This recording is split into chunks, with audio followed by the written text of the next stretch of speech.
So when we think of an axe, the first thing that normally comes to mind is chopping down a tree.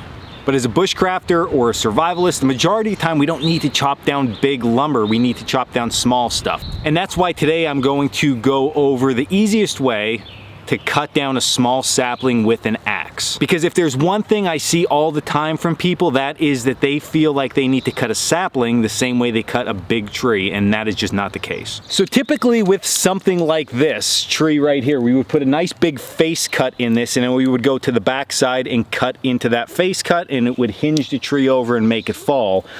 And that's the proper way to fell a tree if it's a big tree. But what about a small little sapling? Like, what about something like this? So this is just a little bit bigger than my thumb, and this is something that we would definitely utilize from not only a cook system, but a shelter, to just a ton of different stuff. Fire tongs, I mean, I can just name stuff on and on if I could remember it. But point being is this is the majority of the time what we're gonna be cutting when we're out here in the woods. So it's super important for us to understand how to properly cut this and also safely cut this with our axe or hatchet. So the first thing most people start doing is swinging their axe to make that face cut, but that is not what we're gonna do. What we wanna do here is we want to beaver chew this. So what we're gonna do is we're gonna come down just like this, 1, 2, even 3 hits into it, and then we're just gonna rotate ourselves around this, okay? So really quickly you can see I chopped that down, easy breezy. So a few hits there. It looked like my axe wasn't even sharp though,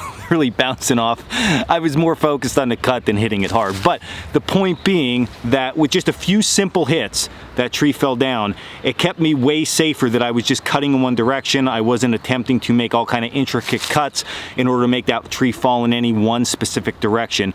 For the simple fact that a small sapling like this, it's not gonna hurt anybody when it falls. So cutting with a beaver chew is gonna be way more effective for smaller stuff. And it's important that we know this because again, this is the size trees we're normally gonna be cutting down when we're in the woods. So there you have it, cutting a sapling with an axe. Very simple, something you need for your toolbox and something that you are definitely going to be using every time you are in the woods. So this was Dan Wowack of Coalcracker Bushcraft.